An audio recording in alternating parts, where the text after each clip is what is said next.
الرحمن الرحیم السلام علیکم ورحمۃ اللہ وبرکاتہ۔ آج ایک میرے پاس بہت اہم سوال آیا۔ وہ سوال یہ ہے کہ بخل کیا ہے اور اس کے نقصانات کیا ہیں۔ سب سے پہلے یہ جاننا ہوگا بخل کا مطلب کیا ہے۔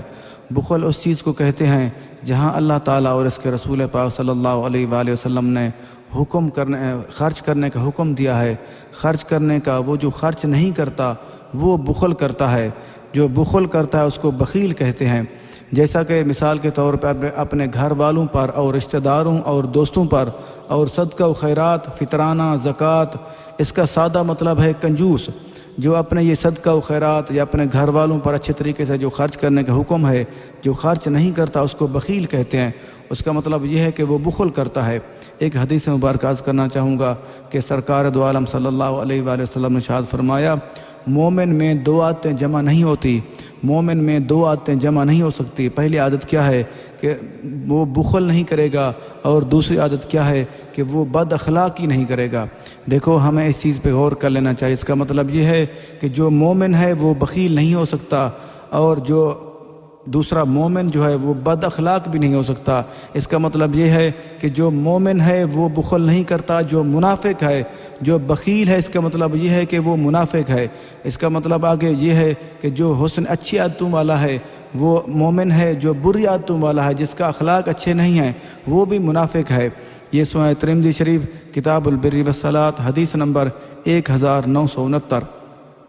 ایک اور واقعہ عرض کرنا چاہوں گا۔ ایک دن سرکار دو عالم صلی اللہ علیہ وآلہ وسلم کے سامنے صحابہ کرام رضی اللہ عنہم نے ایک عورت کی بہت زیادہ تعریف کرتے ہوئے عرض کی کہ یا رسول اللہ صلی اللہ علیہ وسلم، اور وہ عورت کیا ہے، اتنی زیادہ اچھی ہے، وہ بہت زیادہ روزے رکھتی ہے اور شب بیداری کرتی ہے، رات کو عبادت کرتی ہے۔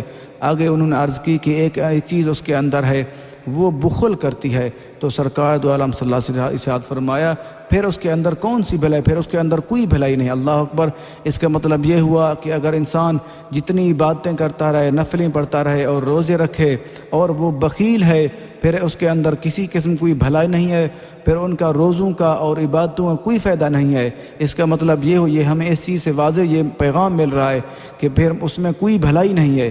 یہ شیب الایمان باب فی الجود والسخاء حدیث نمبر 1912۔ اور ایک واقعہ عرض کرنا چاہوں گا، اور واقعہ حضرت سیدنا یحییٰ بن زکریا علیہ السلام کے پاس شیطان اس کی اصل صورت میں، اصل حالت میں ان کے سامنے حاضر ہوا۔ پھر انہوں نے پوچھا شیطان سے، اے شیطان، سب سے پیارا تجھے کون ہے اور سب سے تجھے نفرت کس سے زیادہ ہے؟ شیطان خوش ہو کر کہنے لگا، سب سے مجھے پیارا وہ ہے جو مومن ہو اور بخیل ہو، بخل بھی کرتا ہو ساتھ، وہ سب سے زیادہ مجھے پیارا ہے۔ اور پھر پوچھا کہ سب سے زیادہ تجھے نفرت کس سے ہے؟ اس نے کہا سب سے زیادہ نفرت مجھے اس سے ہے جو ظاہر وہ غلط کام کرتا ہے، وہ فاسق ہے، غلط کاریاں کرتا ہے، لیکن وہ سخاوت کرتا ہے۔ وہ جو مجھے فاسق سخی کے بارے میں بہت زیادہ خوف زدہ رہتا ہوں اور بہت زیادہ ڈرتا ہوں۔ انہوں نے پوچھا اس کی کیا وجہ ہے؟ اس نے کہا اس کی وجہ یہ ہے کہ جو سخی ہوگا اللہ تعالیٰ کبھی اس کی سخاوت کو قبول نہ کر لے، اس چیز کا مجھے خوف ہوتا ہے۔ جو بخیل ہوتا ہے مجھے یہ بھی پتہ ہے کبھی اللہ تعالیٰ اس کو بخل کی وجہ سے اس کا ایمان بھی ضائع ہو سکتا ہے۔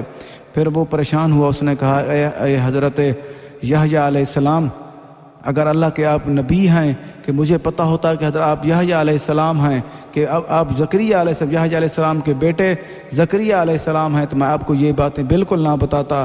پھر یہ بات کرتے ہوئے پھر وہ شیطان چلا گیا۔